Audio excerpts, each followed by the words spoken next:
তো আমার এই চ্যানেলে আরেকটা নতুন ব্লগে তোমাদের সকলকে অনেক অনেক স্বাগতম। তো কেমন আছো তোমরা সবাই বলো।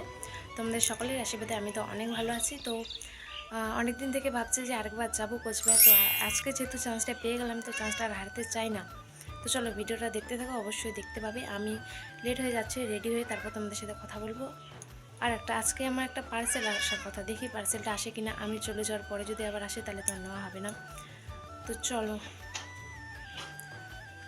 রেডি হতে হতে কথা হচ্ছে, বেশি বকবক করছি না কারণ লেট হয়ে যাবে। আচ্ছা ভিডিওটা দেখতে তো আমি রেডি হই। আর একটা কথা, প্লিজ ভিডিওটা কেউ স্কিপ করে দেখো না। স্কিপ করে দেখলে ভীষণ কষ্ট হয়। এত কষ্ট করে এডিট করার পর যদি কেউ স্কিপ করে দেখে কিছুই লাভ নেই। তো চলো গাইস ভিডিওটা দেখি।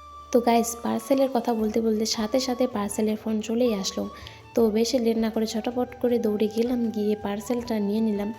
নিতে তো চলো গাইস তোমাদের এখন আমি খুলে দেখাই যে পার্সেলটা কেমন। বেশি ওয়েট করতে ইচ্ছে করছে না, খুলে দেখি।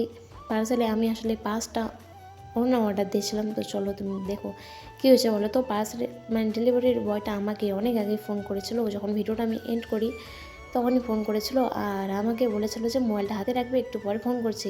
আর আমি মোবাইলটা বাড়িতে রেখে ওদিকে চলে গিয়েছি। আর 4বার ফোন করেছে, বাপরে বাপ। বাড়ি এসে দেখি 4বার ফোন করেছে। আমাদের বাড়ির সামনে এসে ঘুরে যাচ্ছিলো, আর আমি ঘরে মোবাইলটা এসে দেখে টাকা নিয়ে দৌড়ে বার হইতে সিঁড়িতে এমন ফোন করছি কি বলবো, আর পা পুরো গেছে।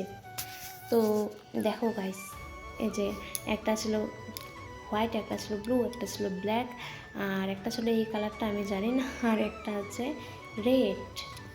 তো অন্যগুলো তোমাদের একটু পরে দেখাচ্ছি চলো। আর দেখো এটা একদম বেনির মতো ছিল, তাই আমি বেনটা নিয়ে একটু নাটক করছিলাম, পুরো চুলের মতো ছিল।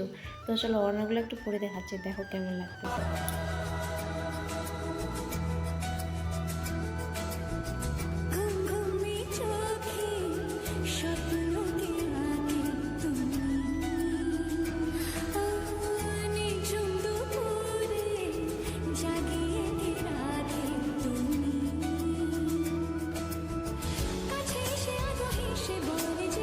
তো চলো গাইস এখন হচ্ছে রেডি হবো, পুরো মুখ টুক ফ্রেশ করে ধুয়ে টুয়ে চলে আসলাম।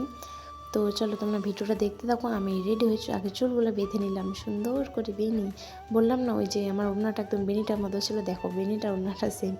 একটা কানে পরলাম ছোটো ছোটো, আর বেনিটা গাইতে নিলাম। আগে চুলটা আজকে বেঁধে নিলাম, তারপর সুন্দর করে ড্রেসটা পরে নিই। তো দেখো গাইস ড্রেসটা পরে নিলাম।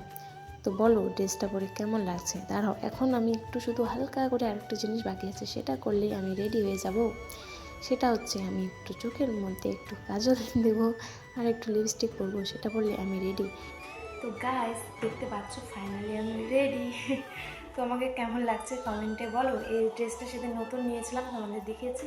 তো এটা পরে যাচ্ছি, দেখতে পেলে বেশি কিছু সাজলাম না, খুব তাড়াতাড়ি হয়ে গেল। শুধু এই যে ক্যামেরা অফ করে আইলাইনার দিলাম আর একটু হালকা করে লিপস্টিক দিলাম, ব্যাস। আর তাছাড়া সব ক্যামেরা অন করে দিলাম, শুধু ড্রেসটা চেঞ্জ করলাম। তো এরকমই সাজলাম, বলো কেমন লাগছে আমাকে। তো এখন আগে কয়েকটা ভিডিও বানাবো, তারপর বার হবো, তারপর সেটা যাবো কোচবিহার। তো রাস্তায় কোনো কথা হবে না, তারপর গিয়ে তোমাদের দেখাচ্ছি রাজবাড়ি, ঠিক আছে। তো কি বলবো, এখনই বলে দিই ভিডিওটা তাড়াতাড়ি গিয়ে লাইক করে দাও আর কমেন্ট করো ছোটাফট করে। আর চলো বেশি কিছু বলছি না, কারণ কিছু আছে মনে আসছে না কেন জানি না। গিয়ে তোমাদের সাথে দেখা হচ্ছে, ঠিক আছে। তো চলো টাটা। তো গাইস দেখো আমি ফাইনালি চলে এসেছি কোচবিহার রাজবাড়ি। এটাই হচ্ছে আমাদের কোচবিহারের মিষ্টি একটা সুন্দর একটা রাজবাড়ি। কত সুন্দর তাই না, চারিদিকে কত ঘর, আর ভেতরটা দেখো কতই না সুন্দর। অনেক কিছু দেখলাম কোচবিহারে এসে। কেমন লাগলো বলো বলো, কেমন দেখলে বলো রাজবাড়িটা। এসব রাজবাড়ি কোনো কিছু না, আমি জাস্ট এমনি সাজলাম, কোনো কি ভিডিও দেবো বুঝতে পারছি না, তাই তোমাদের সাথে ছোট্ট একটা প্ল্যান করে নিলাম। তো ভিডিওটা ভালো লাগলেও একটা লাইক করে দাও, আর না লাগলেও একটা লাইক করে দাও। তো কি বলবো, আজকের মতো ভিডিওটা এখান থেকেই। যারা যারা আমার ভিডিওর শেষ অবধি দেখেছো তাদেরকে অনেক অনেক অনেক ভালোবাসা। তো তো চলো আজকের মতো এখান থেকে টাটা, দেখা হবে আবার নেক্সট ব্লগে।